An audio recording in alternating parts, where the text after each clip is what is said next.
Hola, bienvenidos a un nuevo episodio de Alquimia de tu Historia. Hoy me encuentro muy feliz de tener a Vale Macías, una amiga de hace muchos años. Sin embargo, pues no es por el tema que me gustaría entrevistarla, sin embargo, sí que es un tema muy importante y más traer el tema a Jalisco. A lo mejor en Nuevo León es bastante conocido, pero por estas latitudes no es tanto. Y pues bueno, bienvenida, Vale, ¿cómo estás?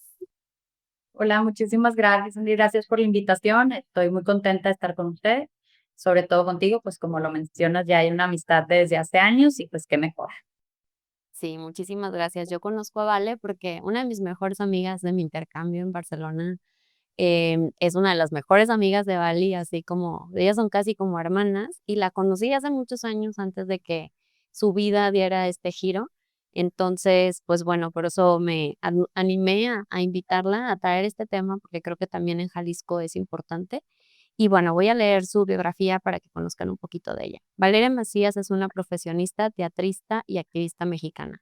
Fue directora de refugios y centros de atención a víctimas del Estado de Nuevo León durante un año y actualmente se enfoca de manera independiente en apoyar casos de mujeres víctimas de violencia. Valeria, además, es también víctima de acecho desde hace 9 años. A pesar de las constantes amenazas y el acoso, las autoridades no tomaron medidas efectivas para protegerla, lo que la motivó a promover la tipificación del acecho como delito en México. Valeria Macías ha presentado esta iniciativa de reforma al Código Penal de varios estados de la República y ha recibido el apoyo de organizaciones feministas, organismos internacionales, autoridades federales y distintos partidos políticos. Actualmente, el acecho ya se logró tipificar como delito en los estados de Nuevo León, Guanajuato, Coahuila y Tamaulipas, pero Valeria busca que se establezca en todo el país, por lo que junto con su equipo continúa trabajando en los demás estados. La activista ha señalado que el acecho es la antesala de la comisión de otros delitos que desencadenan en escenarios más complejos como la desaparición forzada de personas, trata e incluso feminicidio, por lo que se espera que su ley preventiva disminuya la violencia de género de manera significativa en México. Valeria, durante su lucha, ha trabajado mucho con la conciliación de partidos, de incentivar el activismo social y de dejar las diferencias a un lado para unirlos y lograr erradicar la violencia en nuestro país. Muchísimas gracias, Vale, por estar con nosotros. Y pues bueno, yo sé tu historia, pero las personas que nos acompañan aquí en el episodio no. No sé si nos pudieras contar un poquito de cómo es que inicia esta terrible historia en tu vida. Sí, pues claro que sí, con todo gusto. La realidad es que trato de dar un contexto un poco genérico en los temas de cuidar, y te mencionaba ahorita la parte de cuidar la salud mental, de no revictimizarnos nosotros mismos. Sin embargo, sí es importante que la gente sepa de dónde viene todo esto, y además mencionar que pues está en redes sociales, está en YouTube, está en muchos lugares, el caso completo con muchísimo detalle. Pero bueno, a grandes rasgos, pues fue una situación que yo viví con un exalumno. Yo solía darle clases a personas incluso mayores que yo. Estaba desde niños chiquitos hasta adultos ya mayores. Entonces, pues bueno, tuve una situación con uno de ellos en lo cual este alumno, mientras fue mi alumno, no pasó absolutamente nada extraordinario. Solo él se sentaba medio atrás. A mí me perturbaba su mirada. Sin embargo, pues como docente no puedes ser poco profesional y decir, es que no siento algo padre o como que me causa incomodidad estudiar ser profesional. Entonces lo que hacía yo era pues aguantar. Sin embargo, era muy, muy pesado dar clases. Llega el punto en el que él se da de baja, y cuando se da de baja yo respiré, pensé que ahí había terminado esa situación. Sin embargo, a la semana comienza él a mandarme fotografías por correo. Me empezó a mandar entre 20 y 30, y llegó un punto como a las 2 o 3 semanas en que ya eran alrededor de 300 fotografías diarias por correo y también por redes sociales. Todas las fotografías venían, haz de cuenta, una foto adjunta por correo. Todas decían que eran de parte de él. No tenían como que decir alguna, eran fotos de políticos, fotos de homicidios, de feminicidios, fotos de sus documentos personales, algunas noticias, pero noticias de hace años. Entonces, bueno, sin embargo, yo llevo con el paso del tiempo y los estudios en el tema, me he dado cuenta que reutiliza el mismo material. O sea, siempre está él y ya sé qué imágenes manda, al grado de que si alguien quisiera imitar su modus operandi, no podría. Entonces, bueno, yo tengo muy estudiado esto, él me empieza a mandar esto, obviamente yo, pues igual que cualquier otra persona, no le di tanta importancia, lo bloqueaba, lo eliminaba, sí era muy borroso el tema, pero pues era como, ¿qué voy a hacer? Ni modo que diga, ay, me está mandando muchas fotos, pues eso qué, ¿no? Ni siquiera eran fotos mías. Entonces, pero llegó un punto en el que empiezan las llamadas, yo contestaba y se quedaban respirando en el teléfono, ahí ya comienza a mí a darme un poco de más paranoia, de un poco más de estrés y ansiedad de lo que estaba viviendo. Y llega ya el momento en el que en una ocasión contesto yo y me contestan de regreso, le digo, ¿quién habla? Y me dice una persona que te quiere y te admira mucho. Y ese mismo día, él ya me mandó un WhatsApp explicando que era él la persona que me había estado buscando y que lo que sucedió fue que su papá falleció, que su mamá lo había abandonado cuando pequeño, entonces ahorita él necesitaba de mi apoyo. Y ya yo le dije, mira, no soy psicóloga, no soy abogada, no te puedo apoyar. Entonces, te puedo canalizar con un experto, con un especialista en el tema. Y me dice, no, es que yo quiero hablar con usted, etcétera. Y pues ahí le inventé que tenía pareja y le dije, mira, mi novio no creo que esté muy contento de que hable contigo porque además tú eres mayor que yo y pues no hay una justificación por la cual yo me tenga que sentar contigo. Esa es la realidad. Ya ni siquiera eres mi alumno, o sea, no hay nada. Y me dice, ahí noté que empieza luego a tutearme. Siempre me había hablado de usted y en ese momento ya cambia y me dice "Es que me gusta mucho". Y le pongo, ok, yo la verdad es que también te pescan en curva, o sea, no sabes qué contestar ante estas cosas y le digo, ok, gracias, sin embargo, pues no es recíproco y te pido que por esa admiración y respeto que me dices tener, ya no me vuelvas a buscar. Ok, no, pues tu novio es muy afortunado, les deseo lo mejor, que estés muy bien, y bye. Y yo digo, bueno, pues a lo mejor era su manera de tratar de buscarme todas esas fotografías y demás, pero yo creo que ya acabo con el de él. Y no, este mismo día más tarde me mandó un mensaje y me pone que tú no has entendido que me tendrías que matar para yo dejarte en paz. Mm. Ahí ya comienza el acecho físico, empieza a irme a seguir todos los días, me esperaba hasta 8 horas afuera de mi trabajo, prácticamente todos los días por la noche me ponía qué bien te veías hoy, oye, ¿por qué no te pusiste la blusa que me gusta? O sea, todos los días se encargaba de que yo supiera que me vio durante el día. Y pues comienzas a vivir bajo una paranoia que la verdad es que yo en mi estatus de privilegio pues no conocía nada de los procesos legales. Sin embargo, le hablo a una amiga y me sugiere levantar una denuncia. Cuando levanto esta denuncia, es la primera vez que me topo con que él lo que estaba haciendo, pues, no era ningún delito.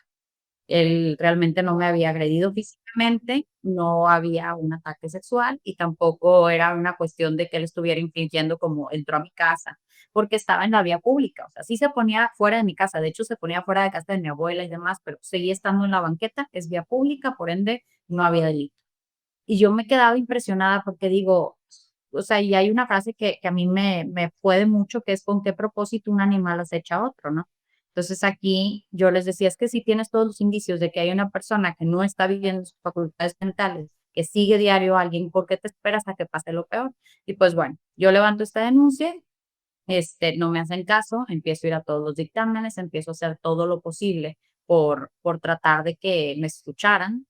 Y no fue así. Entonces un día yo voy para mi casa, mucha gente me dice, ¿por qué contestabas llamadas de números que no conocías? Porque era el teléfono de mi oficina. Yo tenía 800 alumnos, se comunicaban conmigo los padres de familia y demás. O sea, era mi teléfono de un servicio que brindaba, por ende no tenía guardados todos los teléfonos. Me quedé de hablar una mamá y ese día yo iba en mi camioneta, entra la llamada a la camioneta, contesto desde el volante pensando que es la mamá y no, era David y me dice, hoy te voy a encontrar y te voy a matar. Y ese día yo recuerdo que no sabía qué hacer. Y no sabía qué hacer porque dije, ¿en qué momento llego hasta aquí? ¿Qué hago? ¿Por qué no me fui a casa de mis papás? Porque cuando vas creciendo ya se vuelve a la inversa, ya tú los cuidas a ellos en lugar de ellos a ti. Entonces, mi mamá tiene presión alta, no la quería mortificar y a la par no los quería exponer. Por eso decidí irme a mi departamento, encerrarme. Y ahí fue cuando empiezo a hacer un video. ¿Por qué hice un video? Porque era mi única alternativa. Las autoridades no me pelaban, no tenía a quién recurrir, estaba completamente ajena a estos temas, entonces mi lógica fue, voy a escribir qué es lo que sé hacer, escribí toda mi historia y la leí frente a la cámara, lo subí y ahí es lo que platicábamos de que yo no tomaba ansiolíticos, ese día decidí tomarme uno, me noqueó y me quedé súper dormida. Al día siguiente cuando amanezco es cuando ya se había viralizado el caso de una manera sorprendente, cruzó fronteras, llegó hasta otros países y en esta ocasión, ahora sí me marcan todas las autoridades que yo ya había buscado en su momento y me dicen que siempre sí pueden hacer algo. Y a los 3 días lo encontraron y se lo llevaron preso sin haber un delito de por medio. O sea, realmente lo que hicieron fue como actuar bajo presión social. claro. Y después de eso, ¿qué pasó? Porque sé que después del proceso, como que yo creo que tú te relajaste, ¿no? De que, bueno, ya está en prisión, todo este proceso. Y yo quiero compartirles que, bueno, yo conozco a Vale, obviamente la seguía en sus redes sociales, que pues era de una persona normal, sin ser, creo que, y de repente yo vi esa historia y yo dije: "Guau", o sea, cómo alguien que yo conozco está pasando por esta situación tan complicada, y de repente veo que empiezas a subir cada vez más y más y más videos, no solo de tu vida personal, que era normalmente lo que subías, sino ya sobre este caso. Sí, pues como dices, ese día haz de cuenta que mi vida cambió por completo, ¿no? O sea, cuando empezó a viralizarse el caso, recuerdo que me llegaban muchos inbox de amigas mías que me preguntaban cómo estaban, que al igual que tú estaban sorprendidas de por qué no sabíamos, y yo, pues es que ni siquiera sé, o sea, no sé cómo explicar que lo normalizas, pero luego no, y luego te da pena decirlo, y luego simplemente no ves a la gente. Pero bueno, el punto es que también me llegaban muchos otros casos de mujeres que estaban pasando por situaciones mucho peores, que tampoco tenían apoyo de las autoridades. Me llegó un mensaje en especial del Ministerio de Justicia canadiense. Y pues obviamente cuando me llega por Instagram yo no lo tomé en serio. Lo que les pedí fue que me lo mandaran formalmente por correo desde el correo del ministerio y chequé que fuera y todo. Y pues bueno, ellos me pedían ir a México porque tenían un proyecto de colaboración y habían decidido que querían apoyar la cuestión de una ley contra stalking. Y a mí me explican ahí que en muchos países ya tenían la ley que hoy por hoy estamos impulsando. Y yo en mi ignorancia les digo, pero es que México sí tiene una ley contra el acoso. Y me dicen, no, pero el acoso tiene que tener connotación sexual. Y les digo, pero el hostigamiento, no es que el hostigamiento es gráfico. Y total, así fueron descartando todas. El punto es que lo que a mí me estaba pasando no estaba en nuestra ley. Y también en un estudio internacional que hicimos en los meses posteriores, nos dimos cuenta que en México el 70% de los feminicidios había iniciado por un desecho. Guau. Entonces, bueno, empiezo a trabajar, como dices tú, él estando preso y yo empiezo a trabajar con el Ministerio de Justicia canadiense que me proponen trabajar a la par, ya que ellas como diplomáticas no podían ejecutar directamente, pero sí me podían coachar. Y yo decidí ejecutarlo. En ese momento se sube al barco también Diana Murrieta, presidenta en la asociación, y había estado un día en un foro que hicimos y me dice, oye, yo sí tengo una C, yo soy abogada, soy activista y me gustaría mucho ser parte de. Y digo, de allá para acá ya tenemos 5 años trabajando juntas, el mismo equipo. Se han ido subiendo, se bajan, suben, pero las oficiales, digamos que somos nosotros. Sin embargo, bueno, pasan 8 meses de estar nosotras yendo a hacer conferencias y sensibilizando sobre este tema, y un día me llaman a mí y me dicen, vale, tienes audiencia. De hecho, yo venía aterrizando de un avión cuando me dijeron que tenía audiencia. Me sacaron de contexto, no estaba planeado, me tuve que conectar en la carretera por Zoom y bueno, me parece muy mal gusto que haga eso el Tribunal de Justicia porque al final creo que estos jueces que se sienten intocables y que realmente creo que no dan el lugar que tenemos las personas. ¿Y por qué digo eso? Porque ni me avisaron, mi abogado no lo contacté y tampoco me dicen que va a estar mi agresor en la audiencia. Entonces yo me conecto y lo primero que veo es la cara de mi agresor, qué insensibilidad por parte de ellos. Y pues bueno, al final, en esta misma audiencia, la jueza es donde dice que no puede tener a este hombre tras las rejas porque no hay un delito y que lo tiene que dejar ir. Y en la misma audiencia yo le digo, bueno, ¿y qué pasa si y sale y cumple su promesa y me mata? Y me dice, pues es un riesgo que se corre. Sin embargo, si la mata, ahí sí tendría que venir a dar al penal, ¿no? Y pues bueno, lo dejan libre, yo subo un video y digo las cosas literales, ¿no? Al final, pues ya creo que para ese entonces ya había perdido toda la cuestión del miedo, la fe a las autoridades y demás. Entonces les dije, miren, esta es la respuesta de las autoridades, no sé qué hacer, él va a estar suelto, yo estoy, pues obviamente también estoy en las calles, entonces, pues si algo me pasa, que sepan cómo estuvo, ¿no? La gente empezó a hacer el triple del ruido que se hizo la primera vez y convoca nuevamente audiencia. Entonces, en esta otra audiencia ya habían quitado a la jueza, habían puesto otro juez y en esta audiencia se conecta mi agresor desde su casa. Se conecta en su casa con 2 abogados, que no es fecha que no sé de dónde salieron porque hasta lo que yo sé es una persona que no podía pagarlos. y eran abogados, ahora lo sé, de un lugar privado, en fin. El punto es que se conectan y le dice el juez a David, es que cometimos un error en dejarte en libertad, no te debimos haber dejado libre, te pido que vuelvas al penal. Y él así como, bueno, le dice uno de los abogados, ¿cuánto tiempo tiene mi cliente para regresar? Y le dice, únicamente lo que haga de camino. Bueno, ok, está bien. Pues, obviamente se dio a la fuga. O Claro. sea, se dio a la fuga, estuvo 7 meses prófugo. Estos 7 meses yo me tuve que estar cuidando muchísimo porque pues aquí era un reloj de tiempo. En estos meses se comunicó otras personas conmigo, esto nunca lo había mencionado, pero en estos meses se comunicaron 2 personas en especial, una que en su momento le rentó un departamento y me dijo cosas que a mí me asustaron muchísimo, como las condiciones de vida que él tenía, como el hecho de que lo tuvieron que sacar del departamento porque prácticamente olía a basura y porque pues, no pagaba la renta. Entonces me dice todo esto esta señora y me dijo, cuídate mucho, hija, porque estás hablando de una persona que no está bien. Y este es un reloj de tiempo, o lo encuentran a él o él te encuentra a ti. Entonces, pues imagínate, me perturbó mucho y además me empiezan a buscar mujeres víctimas de él que también Wow. habían sido acechadas por este mismo hombre en otras universidades. Entonces, bueno, con todo y esto, la policía me había dicho que lo seguían buscando, etcétera. Yo seguía trabajando, pero con una paranoia ya muy fuerte. Y luego me entero que él mete un amparo. Mete un amparo y el amparo les digo, ¿cómo es posible que una persona que está prófuga, que nadie sabe dónde está, te hace llegar un papel firmado?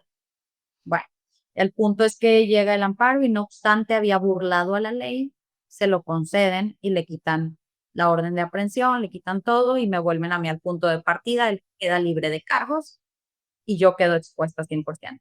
Entonces, aquí, pues obviamente ya mi lucha se vuelve muchísimo más fuerte. Yo apelé que también la revisión, me dijeron mínimo va a ser un año. Les dije, porque no se trata de sus vidas. Por eso son un año de revisión. ¿Cómo es posible que teniendo a la víctima en riesgo, al agresor suelto, sin alguna medida de precaución, te tomes un año? Y yo sé que pueden decir, Missy, que tienen mucho trabajo y lo que sea, pues metan más jueces, hagan lo que tengan que hacer. Pero el punto aquí es mínimo un año para que como quiera resolvieran que no se podía hacer nada. Y yo todo este tiempo estuve juntando evidencia, estuve juntando gente, estuve moviéndome con lo de la ley, con mi equipo, y pues bueno, llegó a ser un punto de mucho ruido, se unió muchísima gente y nos dimos cuenta que en efecto había un vacío legal muy grande en las leyes mexicanas. Y a mí ya para entonces no me interesaba que se viera mi caso. Así que se viera mi caso, pero ya traía yo casos muchísimo más complejos que decía, no es posible que nos tengan tan expuestas y expuestos, porque al final es parejo, y que las autoridades, en lugar de estar enfocados en lo que deben, están en muchos otros temas polémicos o que les da visibilidad, en lugar de estar en lo que deben de estar. Entonces, pues bueno, empecé ahí a trabajar, me ha costado mucho porque también estamos en tiempos de guerras políticas fuertes. Entonces se vuelve una cuestión de ego, tuve que hacer política sin que me guste la política, y digo que tuve que hacer política porque tuve que conciliar entre partidos, tuve que perseguir a los diputados en el tema de que cómo va la ley, qué necesitamos, cuánto más hay que hacer, etc. Y pues bueno, todo esto fue una tarea titánica, pero al final pues ya se ha logrado en 4 estados, lo hemos presentado en 11 estados y esta ley es una ley que es preventiva, precisamente para evitar caer en un delito mayor en el cual ya no se puede hacer nada al respecto. Ay, híjole, no, es que te escucho, Ale, y siento horrible en la panza. La verdad es que siento muchísimo por lo que has pasado y agradezco que una vez más abras este tema. Pero bueno, yo te conocía por esta conexión en Monterrey, pero sé que muchísima gente en Jalisco pues no te conoce, entonces gracias por compartirlo. Y no sé si nos puedas ayudar a dar las definiciones de hostigamiento, acoso y acecho, porque como bien dices, se confunden y pensamos que sí estamos protegidas y protegidos y la realidad es de que no. Claro que sí, de hecho es una muy buena pregunta y causa mucha duda en redes sociales. Si ustedes lo buscan en el diccionario van a encontrar prácticamente lo mismo, es más, se van a revolver más. Hay que entender que aquí la diferencia la estamos haciendo para la ley, que si en sí el significado etimológico a lo mejor es uno, para la ley es otro. Y para la ley el hostigamiento tiene que ser jerárquico, es decir, que sea subordinado de la persona. Puede ser de un maestro a un alumno, puede ser de un jefe a un subordinado. Sin embargo, siempre es jerárquico para la ley. El acoso tiene que tener connotación sexual. ¿Qué quiere decir? Que tiene que ser de carácter sexual. Tiene que haber alguna algún indicio de que quería una relación contigo, que subió fotos en las que te exponía, o sea, tiene que estar ahí el tema del sexual, si no, no puede aplicar. Y el acecho son todas esas conductas de carácter reiterativo que ni son sexuales ni tienen necesariamente que ser jerárquicas, pero que sí te exponen y que te hacen cambiar tu modo de vida. Es decir, una persona que te sigue todos los días, una persona que a lo mejor te manda regalos sin tu consentimiento, porque aquí es clave dos papas. La primera es no consentido, o sea, sin consentimiento, algo que tú ya dijiste que no, y la segunda es reiterativo, algo que es constante, que se hace varias veces. Y entonces eso es lo que empieza a hacer que las víctimas, y cada vez crecen más los casos, ahorita que está lo de la ley, se han acercado, por ejemplo, muchas deportistas conmigo, que me dicen, ¿tú sabes cuántas de nosotros hemos tenido que renunciar a nuestros sueños? Nos hemos tenido que ir del país porque alguien se obsesiona con nosotros y empieza a ir a todos nuestros partidos, se sienta en la primera grada, nos ve y nos llega a poner en una posición de tanto miedo y de sentir tanta amenaza que preferimos dejarlo de hacer porque sabemos que nadie va a hacer nada al respecto. Y entonces esta ley, ya hay ciertas regulaciones con la cual si ellas demuestran que están siendo acechadas, pues ya la persona no puede estar dentro de cierto perímetro. Y qué bueno, porque ellas era injusto que tuvieran que dejar sus sueños por eso, ¿no? Mucha gente también dice, entonces ya voy a poder denunciar lo que sea. No, no es así. Si estamos facilitando las evidencias, porque lo que queremos es que la persona pueda evidenciar el acecho, sin embargo, tampoco vamos a caer en un punto en el que cualquier persona denuncie y sin tener evidencia vayan bien preso. Creo que no. La realidad de las cosas es que un acecho es demasiado evidenciable. Entonces, es muy sencillo poder decir, aquí están todas las fotos, aquí están todos los videos, aquí están todos los correos, aquí está todo, incluso ahorita ya hasta en el celular puedes poner que se graben las llamadas Claro. y todo ayuda. Al que hagamos nosotros son los dictámenes psicológicos, porque obviamente va a haber ciertas personas que puedan emitir estos dictámenes, igual que se hacen los procesos de salud física. Sin embargo, ahí vamos a poder notar el daño que trae la víctima y con esto también se vuelve otra evidencia que nos ayuda. Y bueno, pues aquí trato de poner atenuantes y agravantes para evitar las denuncias falsas, pero también para ayudar a que las víctimas puedan evidenciar que están siendo acechadas.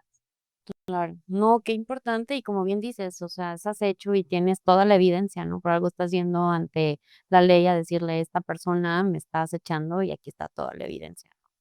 Y ahorita antes de empezar a grabar, me comentabas de cómo a ti las redes sociales, de cierta manera, te ayudaron a visibilizar. No sé si nos quieras compartir un poquito de esa experiencia y que también fuiste como una de las pioneras haciendo esto. Sí, la realidad es que mi video fue de los primeros que se viralizó y fui de las primeras que subí el caso y hoy ver tantas mujeres que se empoderan a raíz de evidenciar sus casos y hacerlos públicos es algo muy bueno. Sin embargo, lo que yo soy muy o hago mucho énfasis en que es que no debe de ser así. O sea, no debe de ser que únicamente se les haga caso a los casos que sean virales. Porque hay muchas mujeres que ni siquiera tienen acceso a las redes sociales, que están mucho más expuestas. Entonces, las autoridades deben de actuar parejo, no nada más concentrar en esta presión social. Y tenemos un largo camino por delante para que así sea, pero no debemos de perder el enfoque. Sin embargo, algo que sí también menciono es, claro, las redes sociales me ayudaron mucho a mí y es que cualquier herramienta nosotros le podemos dar una connotación positiva o negativa. En mi caso, las redes sociales fueron algo muy bueno porque se juntó una comunidad que hoy por hoy es muy grande, de mucha empatía, de mucha escucha, y me encantó porque también se vive una sororidad, se vive un empoderamiento, un equipo de trabajo, se ve como este contrapeso de un mundo que hoy por hoy deja mucho que desear, dejamos mucho que desear. Entonces, las redes sociales en ocasiones, como pasan una foto y le deshacen la vida a alguien, a mí me ayudó, pero hablamos de la misma herramienta, bien utilizada y mal utilizada. Sí, definitivamente, o incluso yo he visto casos de personas que están hablando sobre sus problemas y nadie las ve, ¿no? O nadie les hace caso, o por un tema del algoritmo nos hacen virales y nadie las ayuda, ¿no? Entonces, digo, en este caso, qué bueno que pusiste usar esta herramienta y que de alguna manera te hiciste viral y que te pudieron hacer caso, porque pues, fuiste, y fuiste, y fuiste, y nomás no te hacían caso hasta que todo el mundo empezó a hablar de Valeria, incluso en otros países, entonces, sí, ya les ponemos atención. Qué triste, pero qué bueno que de alguna manera pudiste utilizarlo. Y ¿Alguna vez te imaginaste en tu vida ser activista? Porque yo sé que a ti te encantan las artes y te encanta ser maestra, pero, ¿te visualizaste siendo activista? Siempre me ha gustado mucho el tema del voluntariado, siempre me ha gustado mucho el tema de ayudar, de hecho, siempre fui misionera y demás, pero nunca me imaginé activista como tal. De hecho, en su momento yo, desde la ignorancia, mencionaba muchas cosas del feminismo como, pues sí soy, pero en esto, o estoy de acuerdo, pero en esto, o soy, pero no de las que pintan, y no, y bueno, muchas cosas que la vida me ha ido callando la boca y lo digo de una manera bonita, porque te das cuenta de que hablamos una desde un privilegio y segunda, con una insensibilidad que hay que empezar a cambiar. ¿Por qué? Porque divide y vencerás, y les digo que es una frase que han aplicado con las mujeres desde hace mucho tiempo, y caemos en este juego patriarcal en el cual nos dividen y nos hacen débiles al momento de estar divididas unas contra otras, en lugar de estar contra el verdadero enemigo que es la violencia. Ni siquiera es el hombre, es la violencia. Y hay violentadores en todos los sistemas, en todos los géneros. Entonces, bueno, creo que la vida en ocasiones tú escoges qué hacer y en ocasiones la vida te escoge para hacer algo, pero también es saber escuchar esos caminos y dejarnos de aferrar a aquellos que creíamos que eran para nosotros. Entonces, yo creo que el momento que decidí aceptar mi vida y aceptar que esto era lo que yo podía sumar o podía ser diferente para el mundo, empezó a fluir todo muy distinto. Y tampoco he tenido que renunciar a lo mío, digo, al final yo soy creyente, entonces yo tengo mis acuerdos con Dios de decirle, ok, yo hago esta parte que es lo que me das a entender que quieres que haga, pero pues ayúdame a sentirme así, así, así, ¿no? Y hay cosas que he cambiado con el tiempo que ya no me interesan igual que antes, pero hay otras que sí siguen siendo un anhelo para mí, que espero en algún punto mi vida se estabilicen, al menos emocionalmente, para poder atenderlas. Sí, claro, porque hablando un poquito de salud mental, que es este tema tan en boga, o sea, tú teniendo a esta persona que te violenta de esa manera todo el tiempo, no me imagino por todos los procesos psicológicos, ¿no? Por los que has pasado, incluso psiquiátricos. Sí, es bien importante la salud mental y yo les digo, sin mi psicólogo y sin mi psiquiatra yo no podría estar haciendo esto. Entonces, no idealicemos a la gente en redes sociales. En ocasiones vemos cosas y a mí me llegan muchos mensajes de, es que eres una guerrera y heroína y tú fortaleza y digo, pues yo creo que hasta los superhéroes tenían sus vulnerabilidades, ¿no? Y eso es lo importante en la vida, que no se nos olvide que al final todos somos fuertes, todos somos guerreros, todos podemos tener estos superpoderes extraordinarios. Sin embargo, por otro lado, es el tema de esta vulnerabilidad o estas no debilidades, sino como cuestiones que al final del día están presentes por el simple hecho de que somos humanos. Entonces había cosas que yo me sentía como muy mal de decir en redes o demás, como estas partes donde yo empezaba a llorar y es que no me vean así en el video, mejor lo vuelvo a grabar. Y con el tiempo, cuando escuchaba, sobre todo cuando escuchaba a un alumno decirme, es que mis, yo no tengo la cuarta parte de tu fuerza, dije, creo que estoy mandando el mensaje erróneo. Lo que yo le quiero decir a la gente es que todos tenemos momentos buenos y malos, que todos somos fuertes, que todos aprendemos en el camino, que no idealicemos lo que vemos en redes sociales, porque al final todo está editado y es una parte de una realidad completa que tiene de todo un poco. Entonces, humanizarnos es lo que nos hace ser congruentes y entender que cualquier persona que esté escuchando esto tiene las posibilidades de hacer las cosas, tiene las posibilidades de salir de una situación complicada, tiene las posibilidades de ser activista, porque para ser activista no necesitas estar en los periódicos ni en los foros, tú puedes ser activista desde estar en tu mesa y no permitir que una persona le hable mal a otra. Tú puedes salir de una situación, aunque no tengas a tu familia y a tus amigos y no tengas un fijo, porque hoy por hoy estamos buscando que todos tengamos estos refugios, esos centros de atención gratuitos donde puedas irte con todo y tus hijos en busca de una nueva vida, que nunca va a ser fácil, nunca va a ser fácil. Y sí, es injusto que seamos las víctimas quienes tengamos que buscar esto cuando el agresor fue el que está haciendo mal y que ellos sigan con sus vidas. Es totalmente injusto, pero tenemos que hacer lo que haya que hacer para salir adelante. Sí.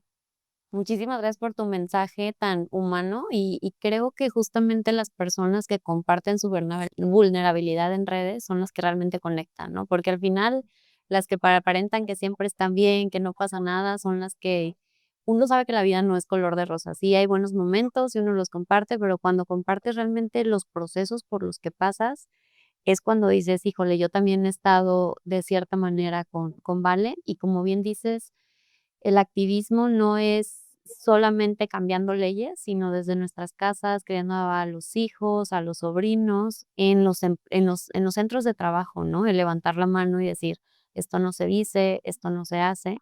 Y, pues, bueno, yo sé que tú también tienes tu vida personal, profesional. No sé si puedas compartir un poquito de eso o quieras. Sí, sí, pues de hecho, trabajo en una empresa que no tiene nada que ver con la cuestión del activismo, ni de la política, ni de nada de esto. En su momento sí estuve trabajando con temas relacionados, pero era demasiado. Entonces, pues bueno, hoy por hoy estoy trabajando en una empresa, hago teatro, que el teatro no me deja nada más que me llene el alma y es muchísimo.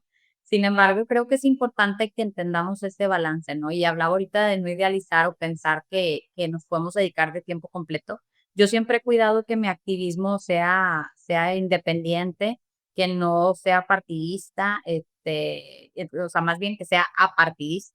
Y eso es bien complejo porque en ocasiones dices, bueno, ¿y quién financia todos los viajes a los estados? ¿Y quién hace esto? Porque los estados nos decían, ven, pero, pues, antes ahí andábamos nosotras buscando el cómo, ahorita ya le decimos a los estados: "Oye, mínimo y ayúdame, que vaya". Yo voy, pero con todo gusto, y de hecho, en su momento hubo gente en la comunidad de Instagram que me sigue, gente hermosísima que me decía: "Vale, pues, yo no te puedo ofrecer nada, pero te puedo ofrecer que te quedes en mi casa, y te ofrezco que el cuarto de mi hija", y le decía yo a mi compañera: "Qué padre poder hacer esto", porque sí, a lo mejor vamos a estar más cómodas estando independientes en algún cuarto, en un hotel.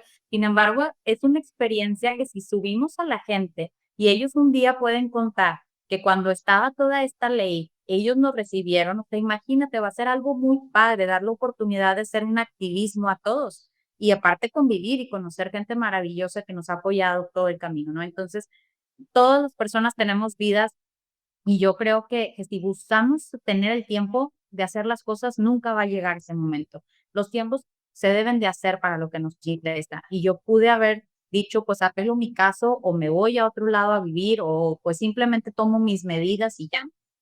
Pero decidí que no quería que siguiéramos viviendo esto, porque yo no sé si el día de mañana tenga hijas, pero veo a mi sobrina, veo a mis primas, veo a todas y digo, no, no quiero esto, no quiero que nunca vayan a sentir lo que yo sentí de frustración cuando me dijeron no se puede hacer nada.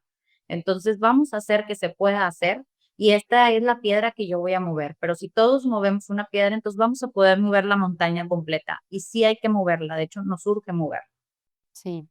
No, pues muchísimas gracias porque es súper inspirador, porque digo, yo que soy también empleada de una empresa de tiempo completo, sé lo complicado y demandante que es porque pues una empresa te pide tus goals, que entregues, el horario, tienes vacaciones reducidas, aparte los ingresos también son limitados, o sea, no es como que uno gane millones, ¿no? Pero con esos recursos, como uno lo maximiza para poder pues tener ese impacto y la verdad es que mi admiración total hacia tu movimiento y me encanta que te diga Ley Valeria, o sea, yo lo comparto y demás. Y pues bueno, sé que incluso ahorita te tienes que ir a tu ensayo de teatro, que es lo que te llena el alma. Y yo soy una apasionada de los hobbies y realmente le recomiendo a todo mundo que tenga un hobby. Así que pues solamente quisiéramos ya cerrar el podcast. No sé si quieras agregar algo más, algún mensaje a las mujeres en Jalisco.